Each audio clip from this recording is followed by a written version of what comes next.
L'exécution d'un condamné à mort à Taïwan jeudi dernier a soulevé des vagues et provoqué beaucoup de réactions. C'est le sujet du décryptage de ce mardi 21 janvier, puisque Taïwan a exécuté jeudi dernier un condamné à mort reconnu coupable d'un double meurtre en 2013, ce qui a marqué la première exécution du pays depuis que le président Lai Ching-te est entré en fonction l'année dernière.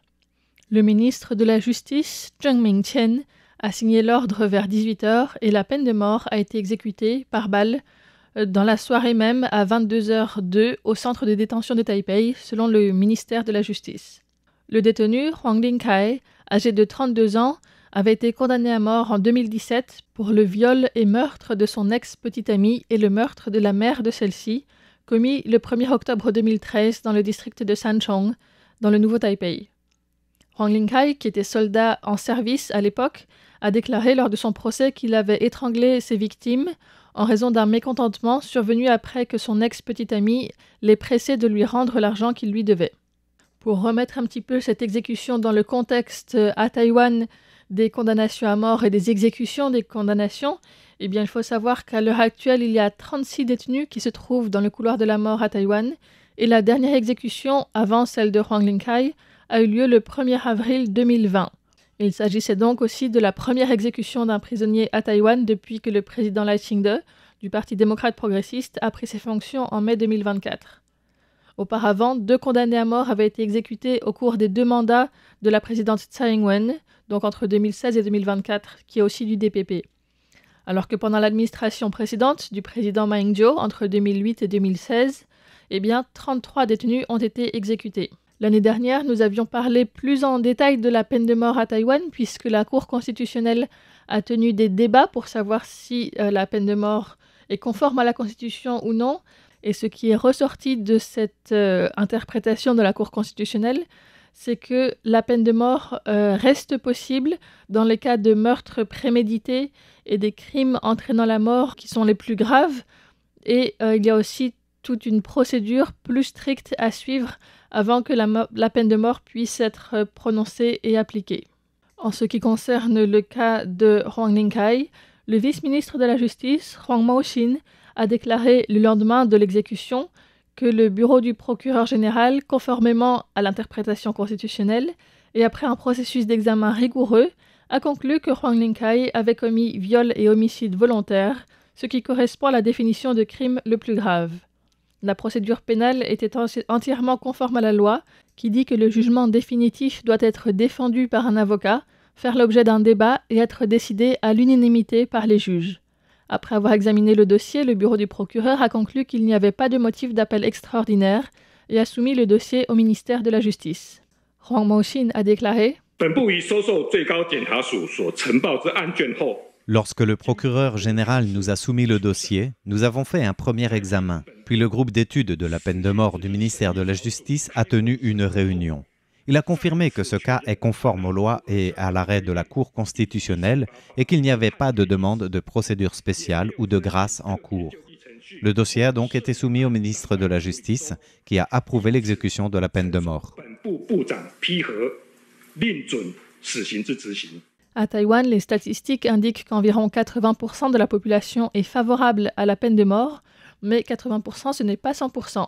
Il y a notamment l'Alliance taïwanaise pour l'abolition de la peine de mort, la TEDP, qui a relevé les efforts réalisés pour intervenir entre la signature de l'ordre d'exécution et le moment de l'exécution, une fenêtre de quelques heures à peine qui n'aura pas permis non plus à la famille du condamné de venir le voir une dernière fois.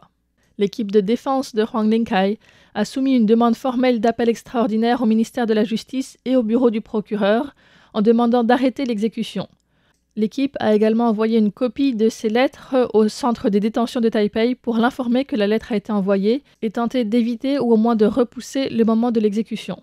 Ensuite, l'équipe de défense de Huang Lingkai a également déposé une demande de nouveau procès auprès de la Haute Cour de Taïwan et une demande de mesures temporaires auprès de la Cour constitutionnelle, demandant au juge d'émettre une injonction à l'encontre du processus d'exécution de Huang Lingkai, en vain. Huang Lingkai a été exécuté par balle vers 10h du soir. Ensuite, plusieurs ONG, dont la TEDP mais aussi la Judicial Reform Foundation, l'Association taïwanaise pour les droits humains et Covenant Watch ont fait une déclaration commune le soir même, rappelant que, selon l'arrêt constitutionnel, les requérants, c'est-à-dire les condamnés à mort, peuvent demander au procureur général un appel extraordinaire. Selon l'interprétation constitutionnelle, le procureur général n'a pas le pouvoir discrétionnaire de décider si le crime commis remplit le critère de crime le plus grave ou non, ce qui fait que tous les condamnés peuvent avoir droit, de fait, à un appel extraordinaire et au réexamen de leur cas. Les associations écrivent donc: le ministère devrait accorder aux avocats de la défense un délai suffisant pour demander des appels extraordinaires pour les 36 condamnés à mort restants, surtout si l'on considère qu'au moins 2 d'entre eux, Chiu He-shun et Wang Xinfu, ont été condamnés à tort et sont secourus par des organisations de la société civile au niveau national et international. Nous demandons solennellement au ministère de la Justice de ne plus exécuter de condamnés à mort avant que le procureur général n'ait procédé à un examen complet de tous les cas. Cette exécution a également fait réagir toute la classe politique taïwanaise. Au niveau des organismes gouvernementaux, la Commission nationale des droits humains, qui appelle à l'abolition de la peine de mort, a aussi exprimé jeudi soir son profond regret quant à la décision du ministère de la Justice de procéder à l'exécution.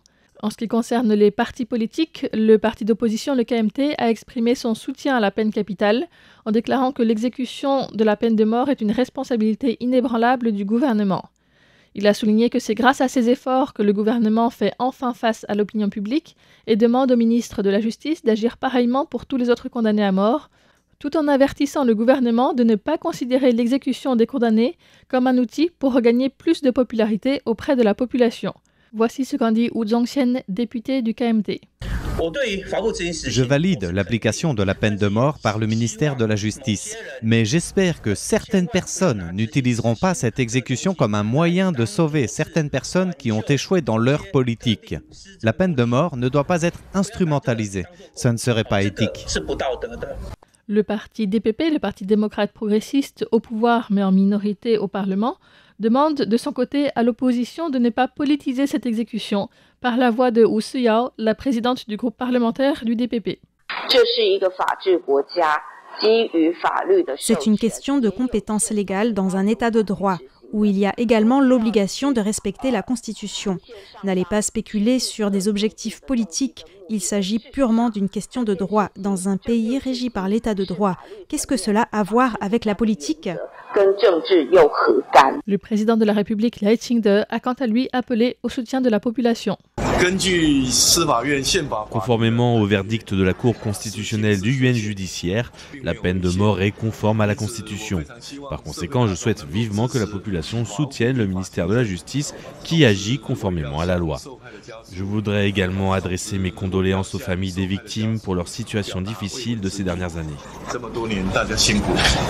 L'exécution est survenue dans un contexte politique tendu, avec les dernières passes d'armes très intenses au Parlement, sur le budget 2025 notamment, dont le vote final a eu lieu aujourd'hui.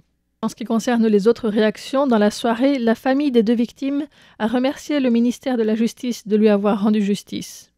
Au niveau international, il y a également eu des réactions de plusieurs pays, dont la France, qui a publié un communiqué vendredi. Ce communiqué dit: la France tient à rappeler que l'abolition universelle de la peine de mort est une priorité de sa politique internationale en matière de droits humains. La position de la France reste constante. La peine de mort doit être abolie dans tous les cas et en toutes circonstances. À ce titre, la France appelle les autorités taïwanaises à mettre en œuvre un moratoire sur l'application de la peine de mort en vue de son abolition définitive. Le Bureau économique et commercial européen a également condamné à la fois les crimes commis et exprimé sa sympathie à la famille des victimes, tout en disant qu'elle estime que la peine de mort est un châtiment inhumain et dégradant qui représente le déni ultime de la dignité humaine. L'Union européenne a donc demandé à Taïwan d'appliquer et de maintenir un moratoire de fait et de mener une politique cohérente en vue de l'abolition totale de la peine de mort à Taïwan. Les bureaux de représentation de l'Australie, de l'Allemagne, du Canada et du Royaume-Uni ont également pris position pour condamner cette exécution d'un condamné à mort à Taïwan et en faveur de l'abolition de la peine de mort. D'autres pays, comme Singapour, ont publié récemment des données comme quoi le taux de criminalité lié aux drogues avait baissé à Singapour et en liant cela à l'usage de la peine de mort dans le pays. C'était un décryptage présenté par Florian Dai pour Radio Taïwan International. Merci de votre écoute et à bientôt.